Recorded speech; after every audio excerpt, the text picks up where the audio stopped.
بسم اللہ الرحمن الرحیم۔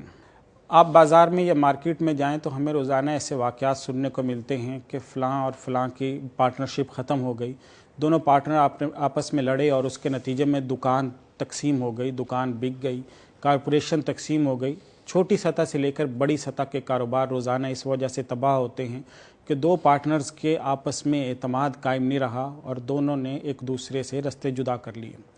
حضور صلی اللہ علیہ وسلم اللہ کے آخری نبی تھے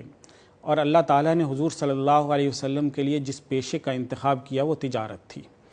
اب سوال یہ کہ اللہ تعالیٰ نے حضور صلی اللہ علیہ وسلم کے لیے تجارت کا پیشہ کیوں منتخب کیا؟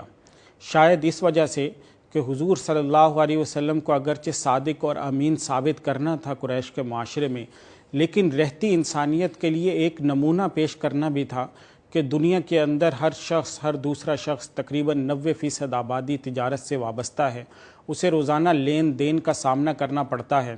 تو اس کو یہ معلوم ہو کہ میرے نبی کس طرح لین دین کیا کرتے تھے، میرے نبی کس طرح کی تجارت کر کے گئے ہیں۔ تو حضور صلی اللہ علیہ وسلم کی سیرت کا مطالعہ کریں تو آپ کے جو تجارتی پارٹنر تھے ان میں حضرت ابوبکر صدیق رضی اللہ عنہ تھے، حضرت ابو سفیان تھے جو بعد میں رضی اللہ تعالیٰ عنہ بن گئے اور اس سے پہلے جاہلیت کے دور میں بھی حضور کے پارٹنر تھے۔ اسی طرح حضرت قیس بن الصائب تھے، حضرت قیس بن قیس تھے، حضرت عبداللہ بن ابی الحمصا تھے، یہ حضور صلی اللہ علیہ وسلم کے پارٹنر تھے، اور انہوں نے آ کر حضور صلی اللہ علیہ وسلم کی جو صفت بیان کی ہے وہ حضرت قیس بن صائب کی مشہور حدیث ہے کہ کان خیر شریکن، بہترین پارٹنر تھے آپ، اور آپ صلی اللہ علیہ وسلم نے لا تداری ولا تماری، نہ کبھی جھگڑا کیا، نہ یہ پوچھا کہ یہ کیوں کیا اور یہ کیسے کیا، نہ بحث کی کبھی۔ ہمارے ہاں ہر پارٹنر دوسرے پر بد اعتمادی یہاں سے شروع کرتا ہے کہ اس سے بحث شروع کرتا ہے، اس کو بتانا شروع کرتا ہے، اس سے حساب کتاب لینا شروع کرتا ہے، اس کے اوپر بد اعتمادی کا جب عنصر پیدا ہو جاتا ہے تو وہ رفتہ رفتہ چلتا ایک دن بزنس پارٹنرشپ کو تباہ کر دیتا ہے۔ تو حضور صلی اللہ علیہ وسلم کے یہ جو پارٹنر تھے یہ بتاتے ہیں کہ حضور صلی اللہ علیہ وسلم اپنے پارٹنر کا انتخاب بڑا سوچ سمجھ کر کرتے تھے، لیکن جب کر لیتے تھے تو اس پر پھر اندھا اعتماد کیا کرتے تھے۔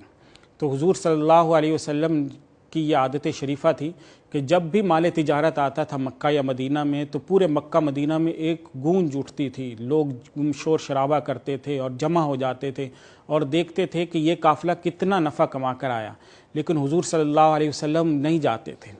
جب تک تجارت کر کے آنے والا آرام نہیں کر لیتا تھا، سکون سے اپنے معاملات طے نہیں کر لیتا۔ اتنی تھکن جو وہ شام یا یمن کا اونٹوں پر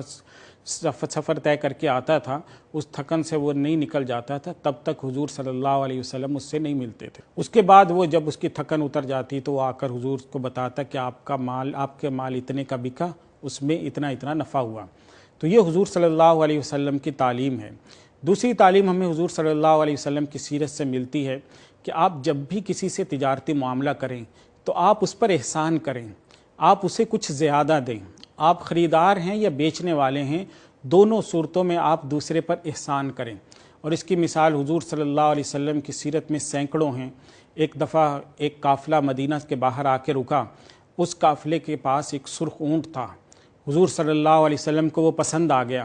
آپ اس کا اونٹ کو لینے گئے اور اونٹ کو لے کر آئے اور قافلے والوں سے فرمایا کہ اس کے پیسے میں تمہیں بھجوا دوں گا۔ چھوٹا سا قافلہ تھا اور وہ قافلے والے انجان تھے، اجنبی تھے، وہ آپس میں چہ مگویاں کرنے لگے کہ پتہ نہیں پیسے آتے ہیں، ملتے بھی ہیں کہ نہیں۔ تو قافلے میں ایک خاتون تھیں، تو اس نے کہا کہ اتنے روشن چہرے والا کبھی بھی آپ کے ساتھ دھوکہ نہیں کر سکتا۔ تو حضور صلی اللہ علیہ وسلم نے شام کے وقت نہ صرف اس اونٹ کے پیسے پورے بھجوائے بلکہ اتنی قیمت کی کھجوریں بھی ساتھ بھجوائیں، اور تاکہ قافلے والے اس شام کے کھانے کے طور پر کھجوریں کھا لیں۔ اور حضور صلی اللہ علیہ وسلم نے یہ احسان کی مثال قائم کی ہے کہ آپ اپنی پسندیدہ چیز کو دیکھ کر کم سے کم پیسوں کی بجائے یہ کوشش کریں کہ اگلے کو فائدہ ہو۔ اگر اس کا اعتماد آپ پہ قائم ہو گیا تو پھر آپ کے لیے دولت کے دروازے کھل جائیں گے۔ ایک اور واقعہ حضرت جابر بن عبداللہ کا، جب حضور صلی اللہ علیہ وسلم نے دیکھا کہ وہ غزوے سے آ رہے ہیں اور ان کا اونٹ ان کو تنگ کر رہا ہے، اونٹ بہت سست ہو رہا ہے اور وہ اونٹ سے بہت تنگ ہوئے ہیں، تو حضور صلی اللہ علیہ وسلم نے ان سے فرمایا کہ یہ اونٹ مجھے بیچ دو۔ اس اونٹ کی قیمت انہوں نے حضرت جابر کو ادا کی، اونٹ خرید لیا، لیکن اس کے بعد حضور صلی اللہ علیہ وسلم نے وہ اونٹ حضرت جابر کو ہدیہ کر دیا، اور یہ مثال قائم کی کہ دنیا کے اندر صرف اپنا فائدہ نہیں دیکھنا بلکہ دوسرے کا بھی فائدہ دیکھنا ہے۔ اور اسی لیے تاجروں کو حضور صلی اللہ علیہ وسلم نے واضح حکم فرمایا کہ زن ورجح، کہ جب بھی آپ تولیں تو جھکتا ہوا تولیں، پورا پورا نہیں تولیں بلکہ کچھ تھوڑا سا زیادہ دے دیں تاکہ خریدار یہ سمجھے کہ مجھے بہترین متبادل مل گیا اپنے پیسوں کا۔ تو یہ حضور صلی اللہ علیہ وسلم نے مثال قائم کر دی ہے۔ ہماری بزنس کمیونٹی کو چاہیے کہ حضور کے اس اسوہ پر عمل کریں۔ حضور صلی اللہ علیہ وسلم نے اتنی تجارت، ایسی بہترین لیڈرشپ اور اتنی زبردست حاکمیت کے باوجود آپ صلی اللہ علیہ وسلم نے عاجزی بھی سکھائی ہے تاجروں کو۔ ایک دفعہ آپ نے فرمایا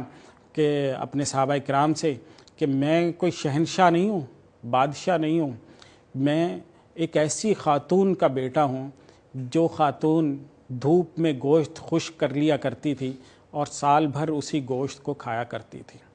تو اللہ تعالیٰ سے دعا ہے کہ سیرت پر عمل کرنے کی توفیق عطا فرمائے۔ وآخر دعوانا ان الحمدللہ۔